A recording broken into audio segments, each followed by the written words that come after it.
Der Vermilionsee in Minnesota, USA, ist von eisigen Wintertemperaturen umhüllt, seine gefrorene Oberfläche erstreckt sich bis zum Horizont. Thomas Heel, ein Fischer, der sein ganzes Leben in der kalten Region verbracht hat, bohrt leise durch das Eis und bereitet inmitten des beißenden Windes seine Angelrute vor. Das grelle weiße Sonnenlicht spiegelte sich auf dem zugefrorenen See und tauchte die Umgebung in ein blendend helles, aber gleichzeitig eiskaltes Licht. Thomas trug einen dicken Mantel, eine Pelzmütze und hatte eine alte Angelrute dabei, die ihn durch viele harte Winter im Norden der Vereinigten Staaten begleitet hatte. Absolute Stille herrschte, die nur vom Wind und dem Geräusch des aufsteigenden Dampfes unterbrochen wurde, was signalisierte, dass der scheinbar gewöhnliche Tag nun eine andere Wendung nehmen würde.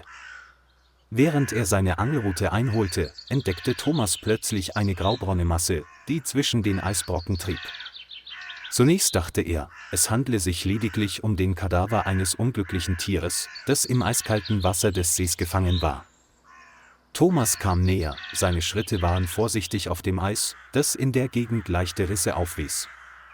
Er streckte die Spitze seiner Angelrute aus und berührte sanft den Körper des Tieres, das regungslos im kalten Wasser trieb. In diesem Augenblick zuckte der Brustkorb des Tieres unheimlich und schwach. Thomas war fassungslos, als er erkannte, dass es sich um einen nordamerikanischen Berglöwen handelte, der gerade im Sterben lag. Das nasse, mit Eis und Schnee bedeckte Fell des Leoparden ließ seinen Körper schwer und erschöpft aussehen. Ihm lief ein Schauer über den Rücken, nicht wegen des Windes, sondern wegen einer Mischung aus Entsetzen und Mitleid. Thomas zog sofort sein Handy heraus, seine Hände zitterten, als er die örtliche Rangerstation in der Nähe des Lake Vermilion anrief. Am anderen Ende der Leitung teilten die Parkwächter mit, dass sie mindestens 2 Stunden bräuchten, um den zugefrorenen See zu erreichen. Thomas blickte zurück auf den Berglöwen, der im kalten Wasser trieb, sein Atem wurde mit jeder Minute schwächer. Ihm war vollkommen klar, dass das Tier in 2 Stunden bei diesen extremen Temperaturen keine Überlebenschance haben würde. Erinnerungen an seine Begegnungen mit Berglöwen im tiefen Wald überfluteten plötzlich seine Gedanken. Angst und Überlebensinstinkt lieferten sich in den Gedanken des Mannes mittleren Alters einen heftigen Kampf.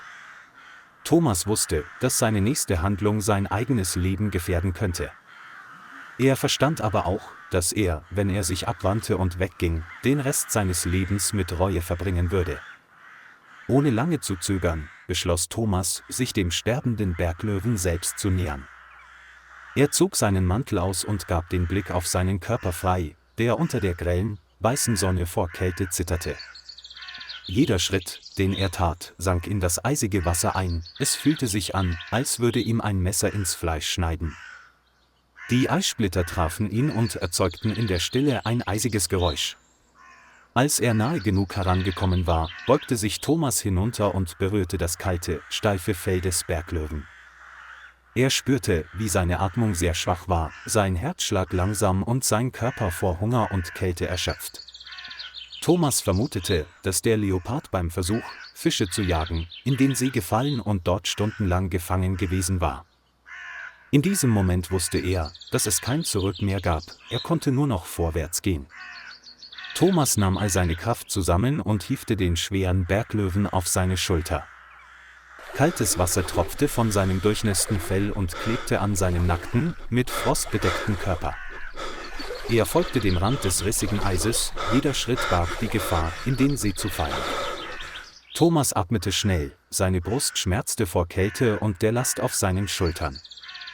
Als er das Ufer erreichte, kletterte er zuerst an Land, kehrte dann aber um den Berglöwen aus dem Eis zu ziehen. Beide lagen regungslos auf dem weißen Schnee, in der blendenden Mittagssonne des Winters. Der Wind blies heftig und brachte eine grausame Kälte mit sich, aber Thomas erlaubte sich nicht, anzuhalten. Er wusste, dass jede Sekunde über das Überleben dieses wilden Tieres entschied. Thomas trocknete sich schnell ab und zog die dicken Kleider an, die er vorbereitet hatte.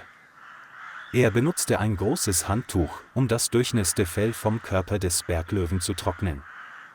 Dann deckte Thomas das Tier mit Decken und Handtüchern zu, um ihm die wenige Wärme zu erhalten. Seine Hände streichelten unaufhörlich sanft über Kopf und Körper des Leoparden, um die Durchblutung anzuregen. Jedes Mal, wenn der Leopard schwerer atmete, spürte Thomas einen Hoffnungsschimmer in seinem Herzen.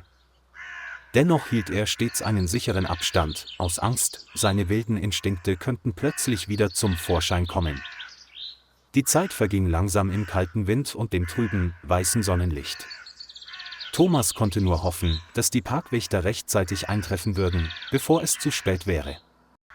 Das ferne Dröhnen von Automotoren zerriss die Stille des zugefrorenen Vermilionsees. 3 Parkranger, Daniel Brooks, Emily Carter und Michael Reed, näherten sich schnell dem Unfallort. Sie wechselten ein paar Worte mit Thomas, dankten ihm und warnten ihn gleichzeitig davor, allein so zu handeln. Daniel, Michael und Thomas legten den Berglöwen vorsichtig auf die Rettungstrage. Emily überprüfte die Atmung und die Körpertemperatur des Tieres und stellte fest, dass es durch die Kälte stark erschöpft war. Um den Ausgangszustand des Leoparden zu stabilisieren, wurde ihm vorsichtig eine unterstützende Medikamentendosis verabreicht. Das gesamte Team arbeitete reibungslos zusammen und hob den Puma auf der Trage auf den Geländewagen des Rangers. Thomas stand schweigend da und beobachtete das Geschehen. Er empfand Erleichterung und gleichzeitig Sorge um das Schicksal des Tieres. In der Rangerstation nahe des Superior National Forest wurde der Berglöwe in einen Spezialkäfig gesetzt. 2 Hochleistungsheizgeräte waren permanent eingeschaltet und tauchten den gesamten geschlossenen Raum in ein warmes Licht. Schichten aus trockenem Stroh und weichen Decken werden sorgfältig ausgelegt, um die Körperwärme des Tieres zu erhalten. Die Ranger und Tierärzte überwachen abwechselnd selbst die geringsten Symptome. Nach einigen Stunden begann sich der Berglöwe leicht zu bewegen und öffnete schwach die Augen. Es trank Wasser in kleinen Schlucken und nahm die ersten Bissen Nahrung an.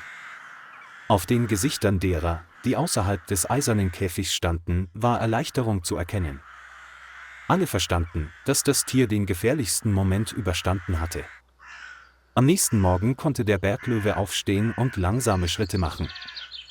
Die Ärzte haben bestätigt, dass sich der Gesundheitszustand des Patienten positiver entwickelt als ursprünglich erwartet. Sie beschlossen, den Leoparden in ein halbwildes Gehege zu verlegen, um ihn weiterhin beobachten zu können. Die Scheune lag direkt am Waldrand, war schneebedeckt und wurde tagsüber von natürlichem Sonnenlicht beschienen. Der Berglöwe begann sich umzusehen und beobachtete seine Umgebung mit wachsamen Augen. Das Fell trocknet allmählich aus und sträubt sich, wodurch das gesunde Aussehen des Raubtiers wiederhergestellt wird. Eine ganze Woche lang wurde das Tier genauestens auf selbst kleinste Veränderungen überwacht. Alles deutet darauf hin, dass es bereit ist, in die Wildnis zurückzukehren. Thomas Heel wurde am Tag der Freilassung des Berglöwen in die Wildnis erneut eingeladen. Das Tier wurde leicht betäubt und in einen speziellen Metallkäfig im hinteren Teil des Rangerfahrzeugs gesetzt. Das Auto fuhr lautlos tief in die verschneiten Wälder des Superior National Forest hinein. Nachdem ein geeigneter Ort gefunden war, wurde der eiserne Käfig mitten im verlassenen Wald aufgestellt. Die Käfigtür öffnete sich langsam im weißen Sonnenlicht, das durch die Bäume strömte. Der Berglöwe trat vorsichtig hervor und hielt inne, um seine Umgebung zu beobachten. Einen kurzen Augenblick lang schweifte sein Blick über die Menschen in der Ferne. Dann, völlig unerwartet, huschte es in den tiefen Wald und verschwand zwischen den schneebedeckten Bäumen. Thomas, Daniel und Emily saßen schweigend im Auto und beobachteten das Waldstück, das den Leoparden gerade verschluckt hatte. Niemand sprach ein Wort, nur ein Gefühl der Erleichterung breitete sich in dem geschlossenen Raum aus. Sie begriffen, dass der Berglöwe dorthin zurückgekehrt war, wo er hingehörte. Diese kurze Begegnung sollte für Thomas für immer eine unvergessliche Erinnerung bleiben. Die Wildnis ist immer rau, aber sie bietet auch Gelegenheiten für Mitgefühl. Manchmal wird ein Leben gerettet, einfach durch eine mutige Entscheidung, die zum richtigen Zeitpunkt getroffen wird. Die Geschichte fand inmitten der verschneiten Wälder Nordamerikas ein stilles Ende. Und irgendwo tief im Wald setzt ein Berglöwe seinen Überlebenskampf fort.